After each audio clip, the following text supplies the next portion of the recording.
Hello everyone. Today I start poetry section lesson 2, that is the true beauty. The poet of this lesson is Thomas Carey. There is an introduction about the poet.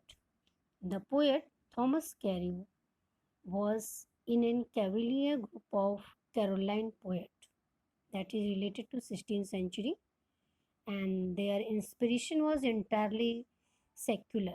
That is a very typical poet that is going on to means metaphysical age that is calling, ये metaphysical age में कहे जाते हैं, and that is describing very systematic and very typical topics in idealising and introducing and teaching some message and these all things.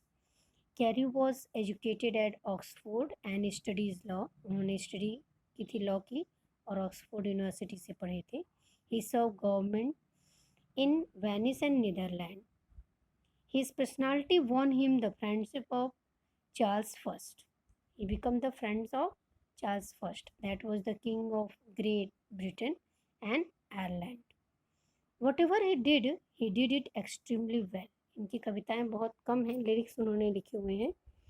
और lyrics is a form of poem that is singing on as a song, जो गीत की तरह भी गाया जाता है. तो whatever he did it extremely, and his most famous work is he that loves a rosy cheeks. That is the title of true beauty. And this he that loves a rosy cheeks is a very fine example of lyrical poetry. He was the disciple of Johnson and Donne. Disciple means शिष्य होना. So that he was a great disciple of Johnson and Donne. John Donne, that was the great critic and poet also of 13th-14th century. ये 13वीं-14वीं शताब्दी के हैं poet. Johnson भी हैं, Samuel Johnson, and that is a poet is related to 16th century. Now come to the intro of poem. The poem The True Beauty is a fine lyric of its time. ये एक बहुत सुंदर गीत है.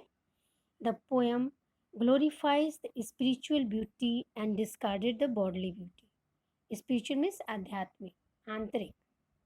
Poem में आंतरिक सुंदरता को प्रशंसनीय बनाया गया है या उसकी प्रशंसा की है, और शारीरिक सुंदरता की अवहेलना की गई है. Physical charms and glories vanish away with the passage of time.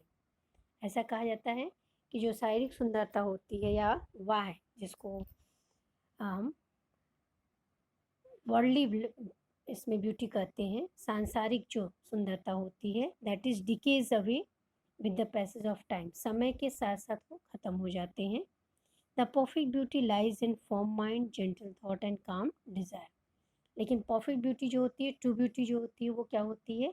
वो फॉर्म माइंड में होता है. फॉर्म माइंड में दृढ़ इच्छा शक्ति, जेंटल थॉट में सुविचार, एंड काम डिज़ायर में शांत भावनाएं, जिसकी इच्छाएं उसके कंट्रोल में होती हैं.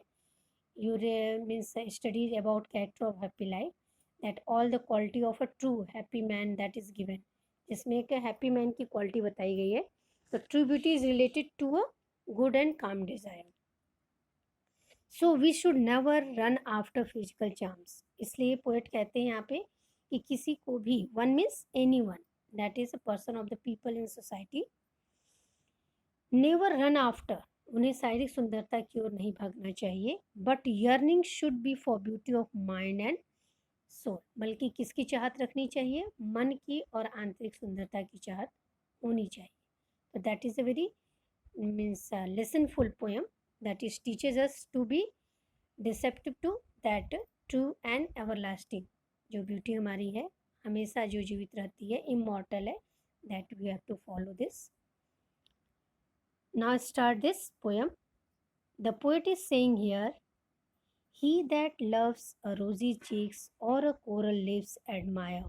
He means the person, the society person, especially he is indicating here for a lover.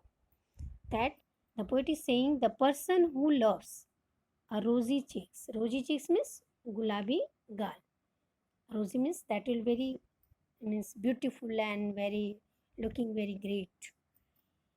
और a coral lips admire. Coral कहते हैं that is a germs. एक ये रत्न होता है जिसको हम लोग मूंगा कहते हैं. That will be used to wear during this childhood and others also. Full time lifetime लोग पहनते हैं मूंगा. That is looking very reddish, जिस बिल्कुल रेडिश कलर का वो होता है, इसीलिए लिप्स को कैसा कहा गया है? कोरल. मूंगे जैसे होठ की जो प्रशंसा करता है और जो गुलाबी गालों को प्यार करता है या चाहत रखता है. और from star like eyes the seek fuel to maintain his fire. And और from star like eyes. Star like eyes means, star means सितारों जैसी आंखों को, जो doth means does, does seek, seek means खोज करना, find out. That the person who loves only to rosy cheeks and lips like a coral या reddish and star like eyes fuel to maintain. Fuel कहते हैं ईंधन को. That is a source of love. To maintain means to continue his love toward that beloved. प्रेमिका के प्रति अपने प्रेम को जारी रखने का ये साधन है या ईंधन है. His fires, fires means love, feeling of love. Understand? Once again we repeat this stanza. The poet says that the person who loves very physical beauty like rosy cheeks and lips like very reddish and very flowerish color and star-like eyes and seek his love to maintain या to continue his physical love या that worldly love, that is not a true beauty. This in four lines is the first stanza, and the poet is here saying, as old time makes these decays, so his flames must waste away. As old time means time is not old. यहाँ पे time को old कहा गया, लेकिन समय कभी भी बूढ़ा नहीं होता है. बूढ़ा कौन होता है? That is the मॉर्टल things. जो निर्जीव चीज़ें होती हैं वो बूढ़ी होती हैं समय के साथ. But here the poet is very beautifully introducing time as old. जैसे जैसे समय makes these decays, these means these beauties, these physical beauties, that is rosy cheeks, coral lips and star-like eyes, that are decays. Decays means नष्ट होना, खत्म होना, धीरे धीरे pass away, गुजर जाना. जैसे जैसे the poet is saying, as the age go on, जैसे जैसे उम्र बढ़ती जाती है, these beauties are also pass away. ये सुंदरता भी क्या हो जाती है? धीरे धीरे खत्म हो जाती है. that is come into wrinkle and scratches, so many, that oldness is also come. wrinkles आ जाते हैं, सिकुड़न आ जाती है, झुर्रियाँ आती हैं और बुढ़ापा भी आ जाता है. तो all that beauty is gone away. सब ब्यूटी क्या हो जाती है? चली जाती है, ख़त्म हो जाती है. so his flames must waste away. flames means feeling of love. so इस तरह उसका means the person, he, this also flames away. उसकी भी प्यार की जो अनुभूति है वो भी क्या हो जाती है? वेस्ट अवे, वे भी खत्म या नष्ट हो जाती है. Clear? Again we revise this 6 line into first stanza. This is the first stanza of 6 line. The poet is describing here the person who loves rosy cheeks and coral lips, yani beautiful lips, admires means that praising too much and like seeking love in star-like eyes, and make his love, yeah, make his feeling of love with these beauties, that is not true beauties, because as time coming and as time comes, जैसे जैसे समय आता है, as the time passes, that these beauties also pass away, and so his love is also gone, because this love is based on this physical beauty. Understand? Now come to the second stanza. But a smooth and steadfast mind. Smooth means soft, komal. Steadfast means drid, firm.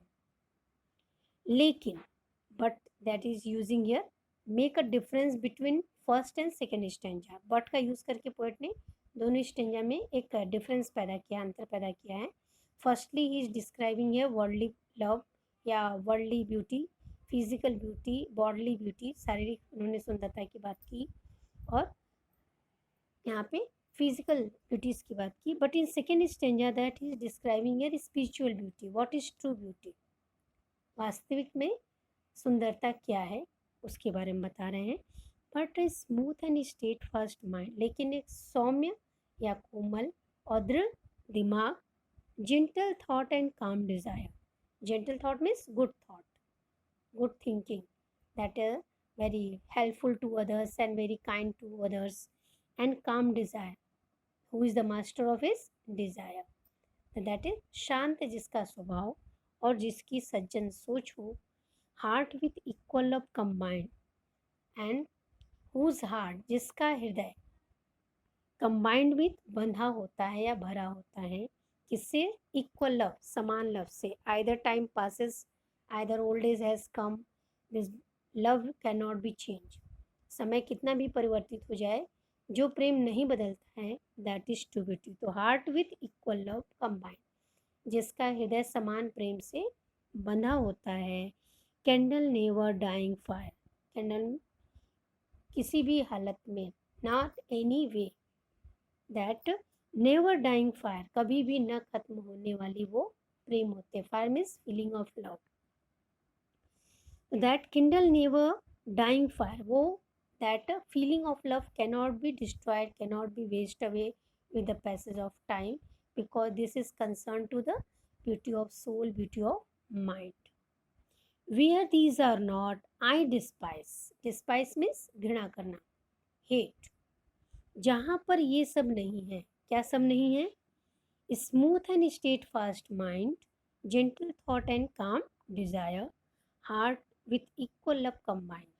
It means where there is no good nature, good thought and firm determination, and that a kindful nature, and become so much silent in their desire, not very aggressive, not any very changeful mind.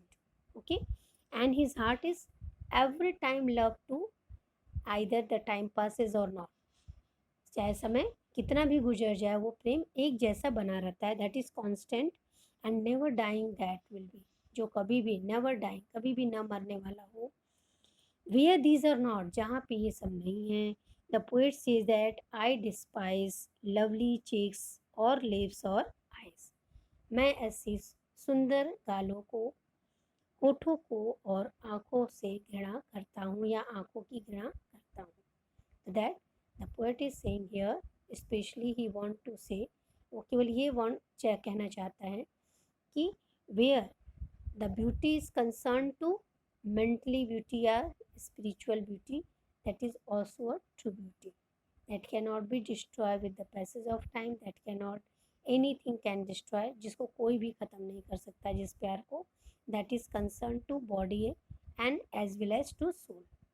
इसलिए the beauty must be mingled, physical beauty must be mingled with soul and mind. अगर शारीरिक सुंदरता मन की सुंदरता से मिल जाए या दोनों से मिलकर बने, that is the true beauty. Okay, clear?